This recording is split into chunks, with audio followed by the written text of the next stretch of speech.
तो हेलो बच्चों, हम आपके लिए लेके आए हैं केमिकल रिएक्शन का सेकंड पार्ट। ठीक, तो जैसा कि हमने पहले क्लास में पढ़ चुके हैं हम लोग कि केमिकल रिएक्शन जो है क्या होता है, बहुत अच्छे से हम लोगों ने समझा था।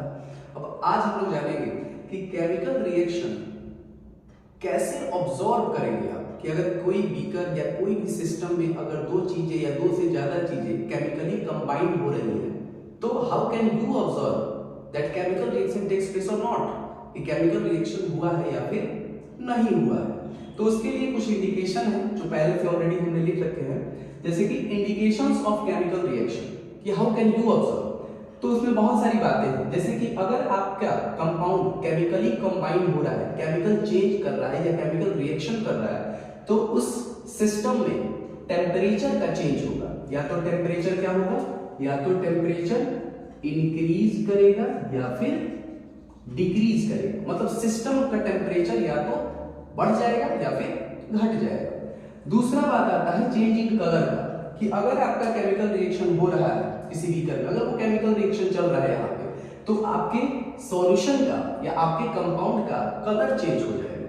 थर्ड पॉइंट, बहुत आसान सी पॉइंट्स है कि चेंज इन स्टेट, अगर आपका केमिकल रिएक्शन हो रहा है तो स्टेट बदल जाएगा। सॉलिड, लिक्विड, गैस, तीन स्टेट्स है हमारे पास, वैसे स्टेट्स 5 होती है, यहाँ पे आप 3 गौर कीजिएगा कि सॉलिड से लिक्विड या लिक्विड से गैस, मतलब ऐसे अगर स्टेट में चेंज हो रहा है तो वहां पे आप कहेंगे कि वहां भी केमिकल रिएक्शन हो रहा है। Fourth point, evolution of gases, कि अगर केमिकल रिएक्शन हो रहा है तो गैसेस का इवोल्यूशन होगा, मतलब गैसेस रिलीज होंगी उस बीकर से, उस सिस्टम से गैस का निकलना कहलाता है इवोल्यूशन ऑफ गैसेस। तो ये 4 इंडिकेशन है जिसके द्वारा आप ऑब्जर्व कर सकते हैं कि केमिकल रिएक्शन हुआ है या फिर नहीं हुआ है। ठीक, ध्यान रखिएगा बात कि ये चारों के चारों कंडीशन सभी तरह के केमिकल रिएक्शन में आपको ऑब्जर्व नहीं होंगे, ठीक ना। इसमें से कोई एक ऑब्जर्व हो जाए, कोई 2 ऑब्जर्व हो जाए, 2 ना हो, तो इसके लिए कोई दिक्कत नहीं है, ठीक ना। इनमें से कुछ ना कुछ आपको एटलीस्ट 1 पॉइंट तो आपको हर रिएक्शन में आपको जरूर इंडिकेट होगा और आपको पता चलेगा, वो हम आपके साथ साथ पढ़ते जाएंगे। अब यहाँ पे आ रहा है टाइप्स ऑफ केमिकल रिएक्शन, कि केमिकल रिएक्शन तो होते हैं, पता तो चल गया कि केमिकल रिएक्शन क्या होते हैं, कि सर कोई भी चीज 2 या 2 से ज्यादा कंपाउंड अगर केमिकली कंबाइंड होंगे तो केमिकल रिएक्शन हो जाएगा। इंडिकेशन भी पढ़ लिए हम लोग। इंडिकेशन मतलब क्या होगा कि अगर ऐसा कुछ होता है, इसमें से अगर कोई कंडीशन दिखते हैं तो आपको पता भी चल जाएगा कि केमिकल रिएक्शन हुआ है। अब टाइप्स ऑफ केमिकल रिएक्शन में बहुत सारे टाइप्स पढ़ने हैं, बहुत ही इजी है, ठीक ना, आपको ज्यादा टेंशन लेने की आवश्यकता नहीं है। जैसे पहला है combination reaction, second decomposition reaction. अब डीकंपोजिशन में 3 टाइप्स हैं, थर्मल, फोटोलाइटिक, इलेक्ट्रोलाइटिक, मतलब थर्मली डीकंपोज करना, फोटोलाइटिक के द्वारा डीकंपोज मतलब लाइट के द्वारा, फोटोलाइट मतलब सनलाइट के द्वारा, सनलाइट के द्वारा डीकंपोज करना, या फिर इलेक्ट्रोलाइटिक, इलेक्ट्रिसिटी की मदद से अगर किसी चीज को तोड़ के आप डीकंपोज करते हैं तो वहां भी आपको क्या कहा जाएगा, वो डीकंपोजिशन। बट कौन सा डीकंपोजिशन, इलेक्ट्रोलाइटिक डीकंपोजिशन। चलिए नेक्स्ट पढ़ते हैं, डिस्प्लेसमेंट रिएक्शन है। Next double displacement reaction, oxidation reaction, reduction reaction, और दोनों को मिला के कहा जाता है रिडॉक्स रिएक्शन, ठीक है। उसके बाद आपको पढ़ना है एक्सोथर्मी एंड देन आफ्टर लास्ट इंडोथर्मी। एक रिएक्शन और है जिसका नाम है प्रेसिपिटेशन रिएक्शन, प्रेसिपिटेशन रिएक्शन, ये भी आपको पढ़ना है, ठीक। तो ठीक है, पता चल गया सर कि केमिकल रिएक्शन क्या होता है, केमिकल रिएक्शन को हम कैसे ऑब्जर्व कर सकते हैं फ्रॉम आउटसाइड, और टाइप्स भी पता चल गया सर कि इतने पढ़ने हैं। लेकिन क्या सच में ये इतना ज्यादा है क्या? नहीं, बहुत कम है, छोटा छोटा टॉपिक है, छोटा छोटा रिएक्शन आपको बस जान जाना है, उससे आपको बहुत सारी चीजें पता चल जाएगी, और उसके बाद से आपको अदर रिएक्शंस को भी आपको पता करना बड़ा इजी हो जाता है कि ये कॉम्बिनेशन है, ये डिकम्पोजिशन है, ऐसा इजीली पता कर सकते हैं। तो चलिए सबसे पहले ज्यादा बातें नहीं करते हैं, सबसे पहले हम शुरू करते हैं कॉम्बिनेशन रिएक्शन, ठीक है। चलिए, तो सबसे पहले हम लोग बात करेंगे कॉम्बिनेशन रिएक्शन की। कॉम्बिनेशन रिएक्शन क्या होता है, कॉम्बिनेशन रिएक्शन क्या होता है। तो सबसे पहले बात करते हैं कॉम्बिनेशन रिएक्शन। कॉम्बिनेशन रिएक्शन, पहला हमारा रिएक्शन कॉम्बिनेशन रिएक्शन, सिंपल, साधारण, इजी, बहुत ही इजी, ठीक। सर क्या होता है कॉम्बिनेशन रिएक्शन? सिंपल सा, कॉम्बिनेशन रिएक्शन कुछ नहीं होता है सर, जब दो या दो से ज्यादा कंपाउंड या एलिमेंट, जब दो या दो से ज्यादा तरह के सब्सटेंस कंबाइन होते हैं, एटलीस्ट हमने दो रखा है, आपको याद होगा कि दो तो जरूरी होते ही है, तो दो या दो से ज्यादा चीजें जब कंबाइन होगी और क्या बनाती हैं, कोई एक सिंगल प्रोडक्ट, क्या बनाए, एक सिंगल प्रोडक्ट बनाए, तो कहा जाता है कि क्या हुआ है, कॉम्बिनेशन रिएक्शन हुआ है। ठीक, जैसे बहुत सारे एग्जांपल हैं, सिंपली कि आपको बस इतना ध्यान देना है कि कॉम्बिनेशन रिएक्शन में प्रोडक्ट कितना बनेगा, सबसे जरूरी बात, कॉम्बिनेशन रिएक्शन में प्रोडक्ट कितना बनेगा, सिंगल प्रोडक्ट। सिर्फ सिंगल प्रोडक्ट बने तो आपको बोलना है कि वहां क्या हुआ है, कॉम्बिनेशन रिएक्शन हुआ है।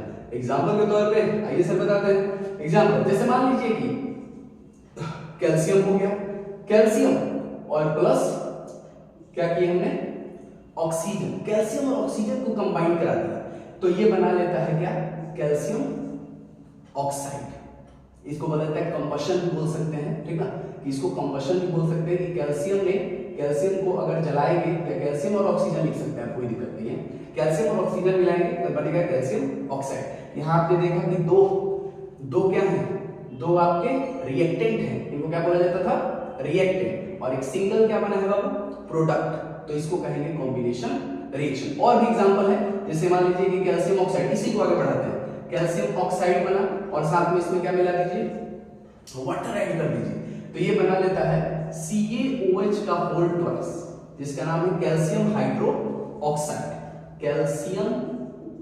Calcium hydro oxide. तो ये बन गया आपका क्या, सिंगल प्रोडक्ट। तो हम यहाँ देख रहे हैं कि जब भी दो चीजों को कंबाइन करें और एक सिंगल प्रोडक्ट बने तो उसको क्या बोलेंगे हम लोग, उसको हम लोग बोलेंगे कॉम्बिनेशन रिएक्शन।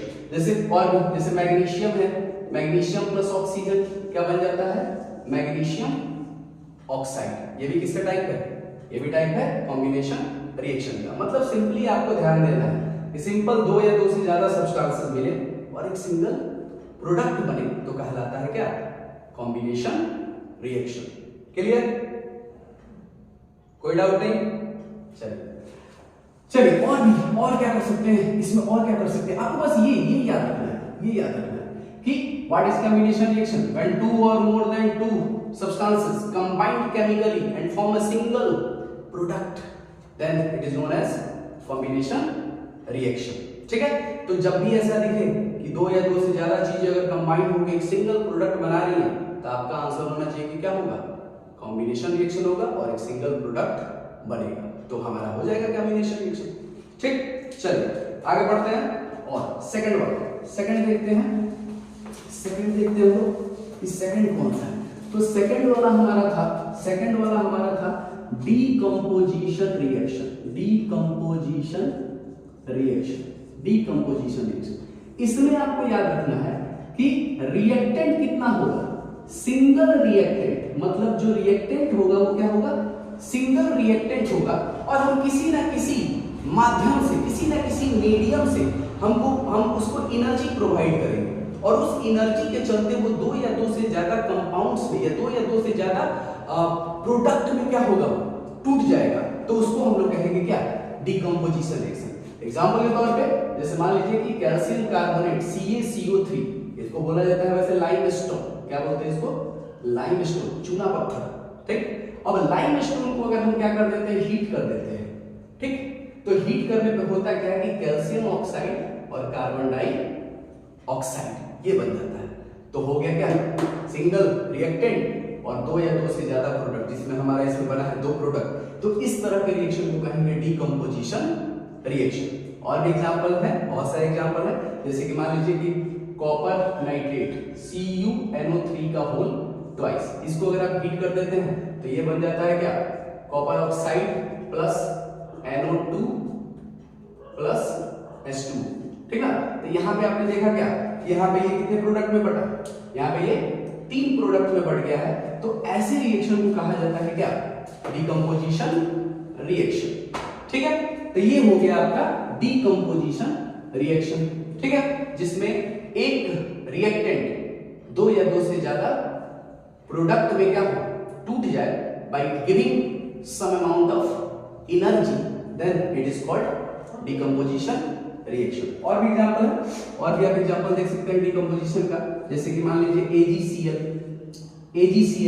AgCl को हमने क्या किया, AgCl को हमने सनलाइट दे दिया। अब ये क्या हुआ, Ag plus Cl2, Ag plus Cl2 में क्या हो गया, टूट गया। ठीक, तो यहाँ पे सिंगल प्रोडक्ट, सिंगल रिएक्टेंट था सॉरी, और यहाँ पे प्रोडक्ट कितने बने, 2, और यहाँ पे एनर्जी के रूप में कैसे दिए, एनर्जी हमने सनलाइट के रूप में। ठीक ना। और भी एग्जांपल है जैसे कि H2, सबसे सिंपल एग्जांपल H2O, वाटर का एग्जांपल। वाटर को आप क्या दे दीजिए, इलेक्ट्रिसिटी दे दीजिए। वाटर को आप इलेक्ट्रिसिटी के मदद से उसको तोड़ दीजिए और वाटर टूट जाता है किसमें, H2 और O2, हाइड्रोजन गैस और ऑक्सीजन गैस में टूट जाता है। तो ये रिएक्शन भी क्या कहलाएगा, डिकम्पोजिशन रिएक्शन। अब आपको याद होगा कि डिकम्पोजिशन 3 तरह के होते हैं। पहला डिकम्पोजिशन जिसमें बोले थे हम लोग थर्मल, तो जिसमें बाबू ये डेल्टा डिनोट्स हीट, तो ये जो हीट प्रोवाइड करते हैं तो इसको बोलेंगे आप थर्मल। इन दोनों को क्या बोल सकते हैं आप लोग, इन दोनों को आप लोग बोलेंगे थर्मल डिकम्पोजिशन। ठीक है। सनलाइट की जहां बात आ गई उसको आप बोल सकते हैं कौन सा डिकम्पोजिशन हुआ, फोटोलाइटिक डिकम्पोजिशन। और जहां पे इलेक्ट्रिसिटी दी गई है वहां बोल सकते हैं इलेक्ट्रोलाइटिक। इलेक्ट्रिसिटी की मदद से तोड़ेंगे तो इलेक्ट्रोलाइटिक डिकम्पोजिशन। ठीक, समझ में आ रहा है, इजी बात हो रही है, आसान बात हो रही है। और अब जो है आप लोग तब तक इतना ही रखिए, ठीक ना, क्योंकि समय कम है और छोटा वीडियो करना है, क्योंकि आप लोग बोर हो जाते हैं, तो इसलिए इतना रहने देते हैं। इतना तब तक आपके लिए काफी है। नेक्स्ट वीडियो जल्द ही आएगी आपके पास। ठीक है, थैंक यू, बाय।